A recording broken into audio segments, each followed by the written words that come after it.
Well, despite how it feels outside right now, the crisp 85 degrees here in Madison, it is actually October.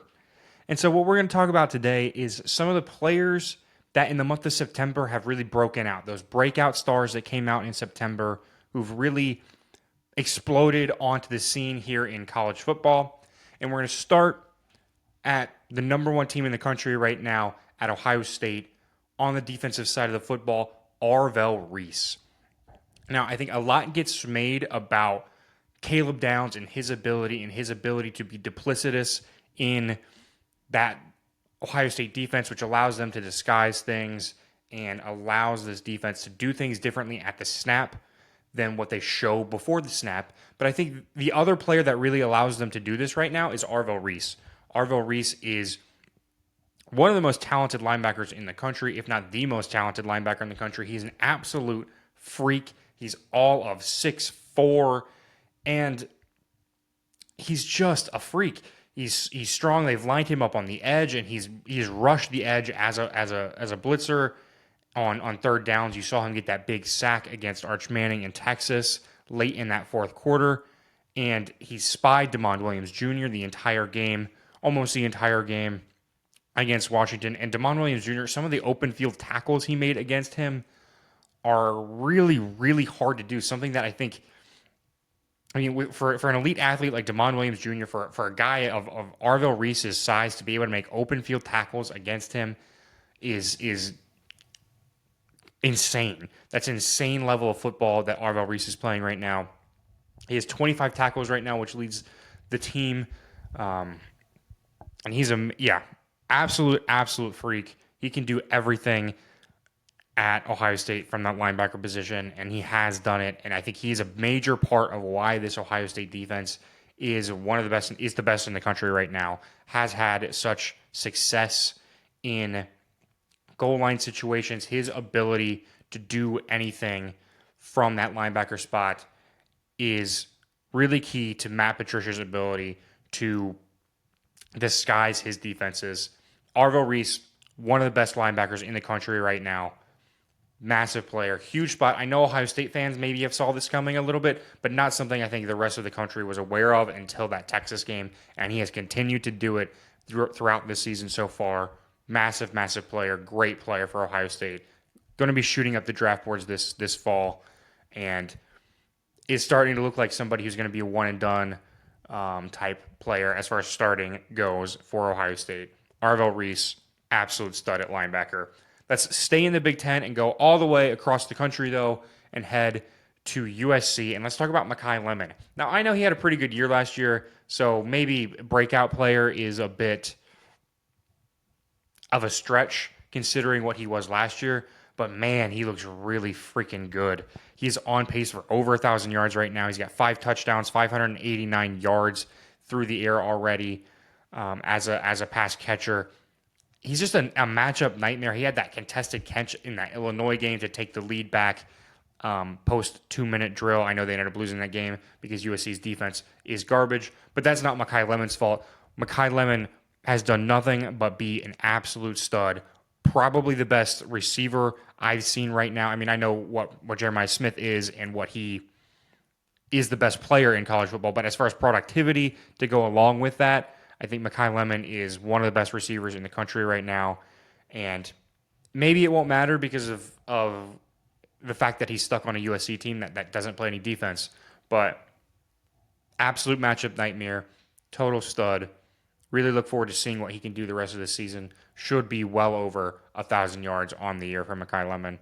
Great player. And we're going to stay in the Big Ten again. We're going to head back across the country. We're going to talk about one of Ohio State's rivals in Michigan, and we're going to talk about that transfer running back from Alabama, Justice Haynes. What a revelation he has been for them. I know they're accustomed to running back success there. They are accustomed to running the football, but man, he is just explosive. He is everything that Donovan Edwards was supposed to be. What Donovan Edwards was supposed to be for this team last year as he's supposed to take over fully. All of that explosivity in the running game. He's got great vision, makes excellent cuts. I mean, and yeah, explosive running game. He's got 5 rushes over 20 yards already this season, averaging 8.1 yards a carry and is third in the country in rush yards per game. He is one of the best running backs in the country at the moment. Absolute stud for Michigan. Look forward to seeing what he's going to do the rest of the season. I don't know who is really predicting that coming from Alabama. I know Alabama didn't really use him a ton last season, and he has just absolutely exploded for Michigan. Huge pickup for them. Huge player. Absolutely excited to see what he can do the rest of the year. And we're going to talk about one more Big Ten player, and that's quarterback Dante Moore. Now, I think for a lot of people, that Penn State game was their first real introduction to what Dante Moore is. And the thing that impressed me and the thing that is impressing people across the country is his poise.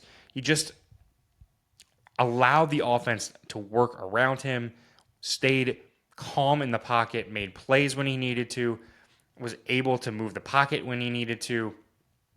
Really, really excited for him. And I think that is going to be the key to unlocking what Oregon can be this season. And I mean, you could also talk about DeCorian Moore in this section. No relation between the two, but really great player. 14 touchdowns on the season already with 1,210 passing yards and only one interception. I think that's really key. He's made great decisions with the football, and he hasn't pushed himself to do stuff that he cannot do. And I think that's something that you can see from teams at times and quarterbacks at times. They're pressing, and he just doesn't do that. Even in what was a massive game, a game that went to double overtime, he never was rattled in that game. And I think that's really big for Oregon this season and a real key to what their success can be later on this season. Then we're going to head all the way down south, exact opposite side of the country, and we're going to head to Florida, and we're going to head to Miami specifically, and we're going to talk about Makai Lemon. That Notre Dame game, in and of itself, was the Makai Lemon show to me. He, at times, was the only reason their offense could move the ball. And he's a really good player, true freshman, a guy who reclassified to make it into this team. And he is probably their best receiver. And 22 catches, 268 yards, both lead the team. He only has the one touchdown, which was a really good play there against Notre Dame. But really just smooth route runner, great playmaker in open space. Really looking forward to what he's going to be the rest of this season, and man, what he could develop into over the course of probably only 3 years, but 3 to maybe 4 years there at Miami. Really great player. And to step into a place like Miami and be their top receiver as a true freshman is pretty insane. So props to Makai Lemon so far, and excited to see what he's going to be the rest of the season for this Miami Hurricanes team. Big playmaker there for Carson Beck and that Miami offense. Next, we're going to go over to Mississippi, and we're going to talk about Trinidad Chambliss from Ole Miss, something no one could have seen coming. I mean, you could easily have been talking about Austin Simmons as a breakout player, breaking in a new starter there, but instead, here we're talking about a D2 transfer in Trinidad Chambliss. Absolute stud. I mean, the way their offense moves when he's been the quarterback in these 3 games, he's got 300 yards in all 3 of his starts. The offense around him is so smooth when he is at the helm of this offense. Over 1,000 yards, 5 touchdowns, only 1 pick, and he's an athlete back there as well. He's got 50 carries so far, 266 yards, and a couple of touchdowns as a runner. Man, he just looks really, really good. I mean, I think it's him or the person we're going to talk about next right now as the 2 best quarterbacks in the SEC. And he wasn't the starter. He wasn't the best quarterback on the team, according to Lane Kiffin and this Ole Miss coaching staff at the start of the season. So him coming in and doing this has been absolutely electric to see. It's been crazy to see. Truly something that no one could have seen coming. We'll see what happens when Austin Simmons returns from injury. I still think Trinidad Chambliss is the guy there. We'll see if Lane Kiffin and that coaching staff agree with that. But man, when he has been under center, the offense for Ole Miss has just been smooth. It's worked. It's worked against teams with defenses that should have been able to hold them up in LSU. And I really believe in Chambliss. I think excellent, excellent player. We're talking about one last player here, and that's Joey Aguilar at Tennessee.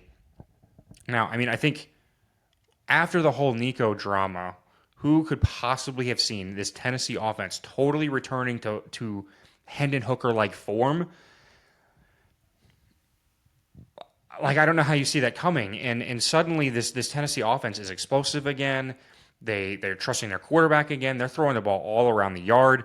He's got almost 1,500 yards already this season, 13 touchdowns. Now the big knock against him is he does have 5 interceptions, and that was a problem for him at Appalachian State, and that seems to be a problem for him right now. But who the hell cares when you can move the ball the way they're moving the ball? And he also has 2 rushing touchdowns to that. He's not the athlete that Trinidad Chambliss is, but man, this offense just clicks with him under center. And, I know that's a credit to the rest of the offense around him, but oftentimes it's that point guard, that quarterback who's just getting the ball to his playmakers, allowing them to make plays, and he's doing that really effectively, really efficiently right now. I really like what Tennessee is doing offensively, and that's a credit to what Joey Aguilar has done this season. Great, great player. Great player. Now, those are all the players that I want to talk to you about as far as September breakout players go. Let me know, who did I miss? Who is a player that has surprised you and broken out for you this September, and who we should be watching out for the rest of this season? If you made it this far, as always, thank you for watching, and I will see you next time.